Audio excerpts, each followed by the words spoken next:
একটু কল্পনা করুন তো, আমাদের হাতে একটা বেশ সুন্দর দেখতে ছোট সাদা রঙের একটা বোতল আছে এবং বোতলের গায়ে একটা মিষ্টি হাসি খুশি সবুজ পোকা ডানা মেলে নেচে বেড়াচ্ছে।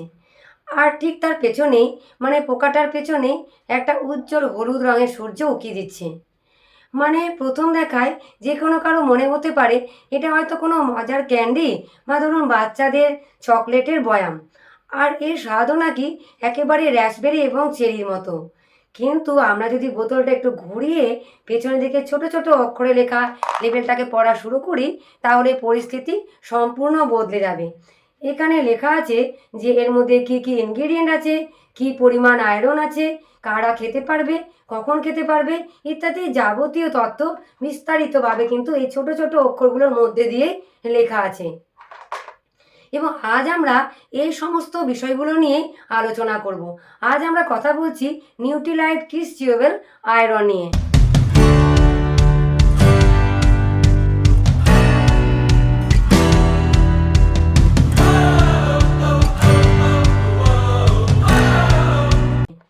Hello friend, welcome back to my channel. আমি সুমনা।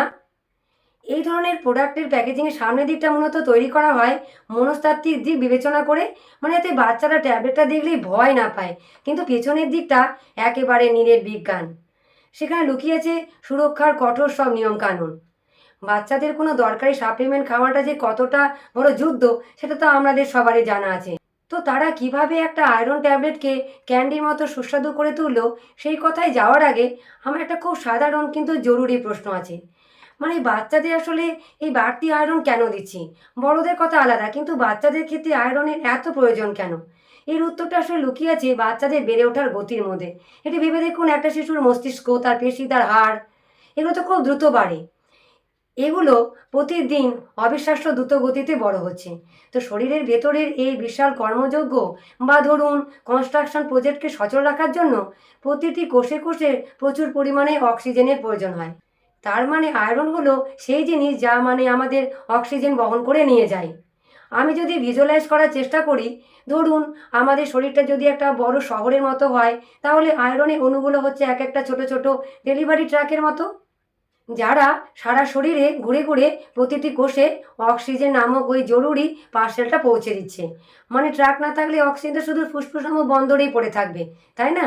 যদি শরীরে ওই ডেলিভারি ট্রাকগুলোর অভাব দেখা দেয়, তাহলে শিশুটি যতই জোরে শ্বাস নেক না কেন, তার খুব একটা লাভ হবে না। মানে কোষগুলো অক্সিজেন পাবে না। মাইক্রোস্কোপিক পর্যায়ে গিয়ে তো কোষগুলো মূলত অক্সিজেন অভাবে ভুগতে থাকবে। এটা বেশ একটা চিন্তার বিষয়। আর এই কারণেই আয়রনের ঘাটতি থাকলে বাচ্চারা যে শুধু একটু ক্লান্ত হয়ে পড়ে তা নয়, বরং তাদের মস্তিষ্কের বিকাশ বা কগনিটিভ ডেভেলপমেন্টও ধীর হয়ে যেতে পারে। তারা খুব দ্রুত শারীরিক শক্তি হারিয়ে ফেলে এবং কোনো কিছুতে ঠিকমতো মনোযোগ দিতে পারে না। ট্রাকগুলোর প্রয়োজনীয়তা তো বোঝা গেল, মানে আয়রন কেন দরকার সেটা পরিষ্কার। কিন্তু আসল প্রবলেমটা হচ্ছে অন্য জায়গায়। আয়রনের নিজস্ব তো একটা স্বাদ আছে, যা অনেকটা মরচে পড়া লোহার মতো। বাচ্চারা তো দূরের কথা, বড়রা এটা খেতে চায় না।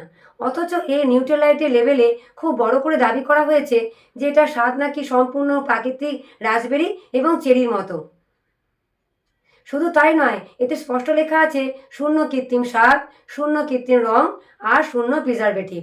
এবং এটি নাকি 100% নিরামিষাশী বা ভেজিটেরিয়ান। আমার প্রশ্ন হলো, সস্তা রাসায়নিক বা কৃত্রিম উপাদান ব্যবহার না করে ওই লোহার উৎকট স্বাদটাকে তারা রাসবেরি আর চেরি দিয়ে ঢাকলো কিভাবে? এটা আসলে আধুনিক পুষ্টিবিজ্ঞানের অন্যতম বড় একটা চ্যালেঞ্জ।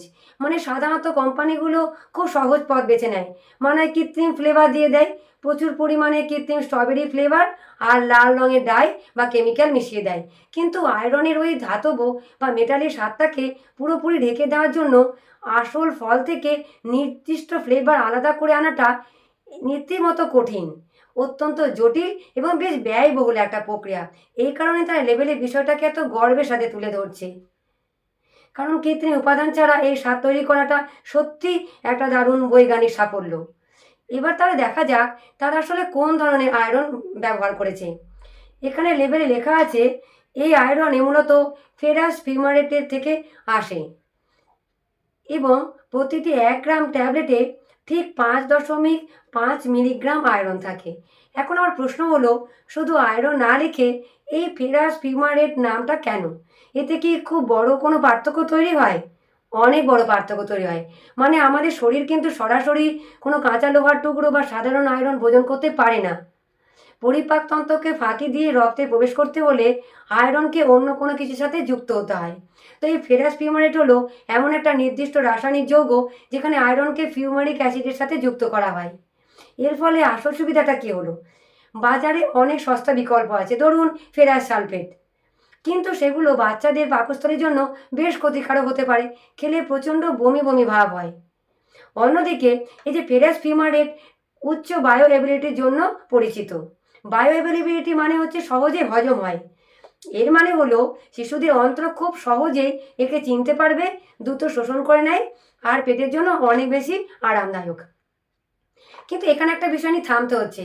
আমি আমাদের সর্ষের ডোজ বা মাত্রার অংশটা দেখলাম, এবং এটা সত্যি কনফিউশনের একটা বিষয় যে ICMR 2020 সালের নির্দেশিকা অনুযায়ী 5 বছরের বেশি বয়সী শিশুদের জন্য এই 5.5 মিলিগ্রাম আয়রন তাদের দৈনিক প্রস্তাবিত মাত্রার, মানে যাকে আমরা RDA বলি, তার মাত্র 50 ভাগ পূরণ করতে পারে।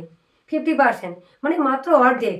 আমি যদি টাকা দিয়ে সাপ্লিমেন্ট কিনেই থাকি, তাহলে তো তার পুরো কাজটাই করার কথা, তাই না? আমাকে মাত্র 50 গ্রাম ভাগ দেওয়া হচ্ছে কেন? এটা আসলে অত্যন্ত ভেবেচিন্তে তৈরি করা একটা সেফটি ডিজাইন, মানে একটা সুরক্ষা বলই বলা যেতে পারে। মনে রাখতে হবে, এটি একটি সাপ্লিমেন্ট, এটি কিন্তু প্রতিদিনের খাবারের কোনো বিকল্প নয়। বিজ্ঞানীদের হিসাব মতো একটা শিশু তার নিয়মিত খাবার, যেমন ধরুন পালং শাক, ডাল বা মাংস থেকে কিছু পরিমাণ আয়রন তো অবশ্যই পাচ্ছে, তাই না?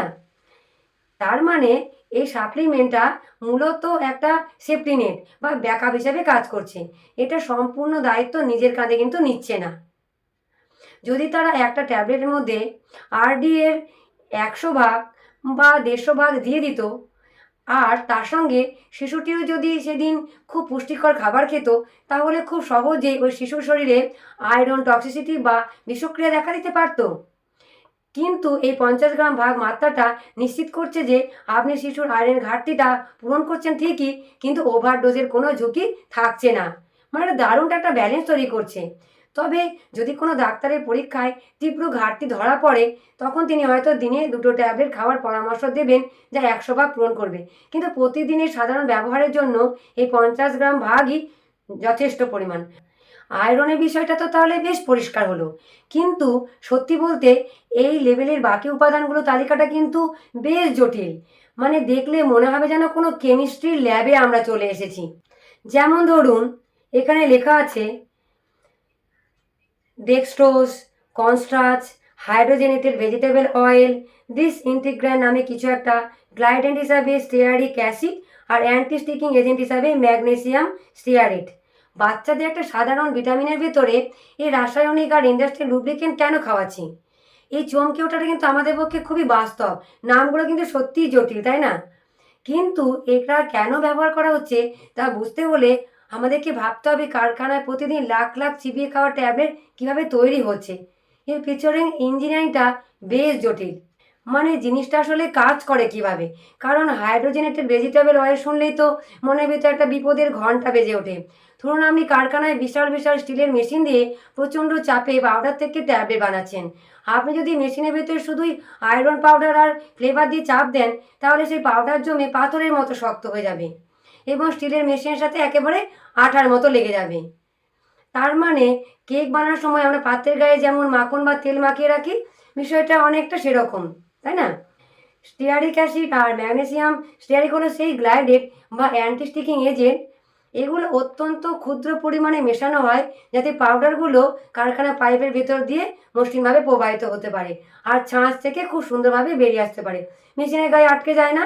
আর যে ভেজিটেবল অয়েলের কথা বলা হয়েছে, সেটি মূলত লুব্রিকেন্ট হিসাবে কাজ করে, যা ট্যাবলেটটাকে অত্যন্ত ভঙ্গুর হওয়ার হাত থেকে রক্ষা করে। কিন্তু এই যে ডিসইন্টিগ্রেট জিনিসটা কি? নামটা তো শুনলে কেমন যেন একটা অদ্ভুত টাইপের নামটা, কিন্তু চিবিয়ে খাওয়া ট্যাবলেট বা চিউয়েবলের ক্ষেত্রে এটি কিন্তু সবচেয়ে চমকপ্রদ একটা জিনিস। ডিসইন্টিগ্রেন্টকে আমরা একটা ট্যাবলেটের ভিতরে লুকিয়ে থাকা মাইক্রোস্কোপিক স্পঞ্জ বা ফোম হিসাবে কল্পনা করতে পারি। যখন এই ট্যাবলেটটা কোনো বাচ্চার মুখে যায় বা তার লালা সংস্পর্শে আসে, ওই অতি ক্ষুদ্র স্পঞ্জগুলো দ্রুত লালা শুষে নেয়। তার ফলে ফুলে ওঠে এবং আক্ষরিক অর্থে ট্যাবলেটটাকে ভেতর থেকে ভেঙে টুকরো টুকরো করে দেয়। তার মানে কোনো বাচ্চাকে একটা পাথরের মতো শক্ত ট্যাবলেট চিবিয়ে দাঁত ভাঙা ঝুঁকি নিতে হচ্ছে না, বরং ট্যাবলেটটা জাদুকরীভাবে তাদের মুখের ভেতরেই গলে যাচ্ছে। প্যাকেটের সামনের দিকে খুব বড় করে যে লেখা থাকে চিবানো সহজ, সেই প্রতিশ্রুতিটা আসলে এই ভয়ঙ্কর নামের ডিসইনটিগ্রেন্টগুলোর কারণে বাস্তব রূপ নেয়। এই কথাটা শোনার পরে আমাদের কিন্তু বেশ স্বস্তি লাগার কথা, কারণ হচ্ছে এটা একটা বাচ্চাদের প্রোডাক্ট এবং এটা যখন এত সহজেই মুখের ভেতরে, এটা বাচ্চাদের মুখের ভেতরে যাওয়ার সঙ্গে সঙ্গে গলে যাচ্ছে এবং বাচ্চাদের কোনো দাঁত ভেঙে যাওয়ার কোনো ঝুঁকি থাকছে না। একটা শক্ত ট্যাবলেট মুখে বললে কামড়ালে সেটাকে দাঁত ভেঙে যাওয়ার ঝুঁকি থাকে, সেই ঝুঁকিটা এটা থাকছে না, কারণ এটা খুব সহজেই আমাদের বাচ্চাদের মুখে যাওয়ার সঙ্গে সঙ্গে এটা কিন্তু মুখের মধ্যে মিলিয়ে যাচ্ছে। এটা থেকে খুব স্বস্তিমূলক একটা ট্যাবলেট বলা যেতে পারে। কিন্তু এখন আমাদের খুব জানতে ইচ্ছা করছে সবার যে এই কন্টেনারের ভেতরে থাকা ট্যাবলেটটা দেখতে কেমন। তাহলে এখন আমরা সেটা একটু দেখে নিই যে ট্যাবলেটগুলো দেখতে কীরকম। ট্যাবলেটগুলো ঠিক দেখতে এরকম টাইপ, যেটা বাচ্চাদের মুখের মধ্যে গিয়ে তাদের লালার সংস্পর্শে মিশে খুব সহজেই গলে যায় এবং মুখের সাথে মিলিয়ে যায়। এতটাই দুর্দান্ত এই ট্যাবলেটটা এবং এতটাই সুরক্ষিত বলা যেতে পারে এই ট্যাবলেটটা। তাহলে এখন দেখি যে এই ট্যাবলেটটা কারা খেতে পারবে। এখানে খুব স্পষ্টভাবে লেখা আছে যে 5 বছরের ঊর্ধ্বে যে কোনো বাচ্চা এই ট্যাবলেটটা কিন্তু খেতে পারবে এবং প্রতিদিন কতগুলো করে ট্যাবলেট খেতে পারবে, প্রতিদিন একটা করে ট্যাবলেট খেতে পারবে। আর এই পুরো প্রক্রিয়াটাই প্রমাণ করে যে নিউট্রিশনাল সায়েন্স বা পুষ্টিবিজ্ঞান এখন কতটা সূক্ষ্ম পর্যায়ে পৌঁছেছে। আমাদের আজকের এই আলোচনাটা সত্যি প্রতিদিনের ব্যবহৃত সাধারণ জিনিসগুলোকে নতুন চোখে দেখতে শেখাচ্ছে। মানে এটা কেবল একটা রাসবেরি চেরি ফ্লেভারের সাধারণ ট্যাবলেট নয়, এটি অত্যন্ত সুনিপুণভাবে তৈরি বিজ্ঞানভিত্তিক একটা ডেলিভারি সিস্টেম।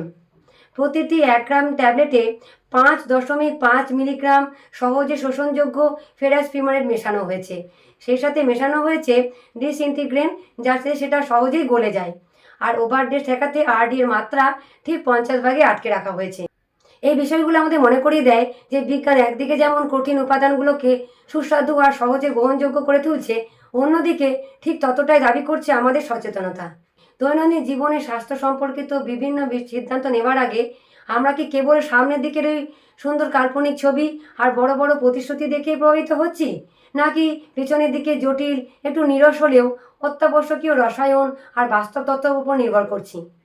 প্যাকেট আমাদের যা দেখাতে চায় আর ভেতরে আসলে যা থাকে, এই দুইয়ের মাঝখানের ব্যবধানটাই হয়তো আমাদের স্বাস্থ্য সচেতনতার সবচেয়ে বড় পরীক্ষা। তাই পরের বার দোকান থেকে কোনো সুন্দর বোতল হাতে নেওয়ার আগে এই বিষয়টা নিয়ে একটু ভেবে দেখতে পারেন। আজ এ পর্যন্তই, কথা হবে পরবর্তী গভীর আলোচনায়। ভালো থাকবেন। Thank you.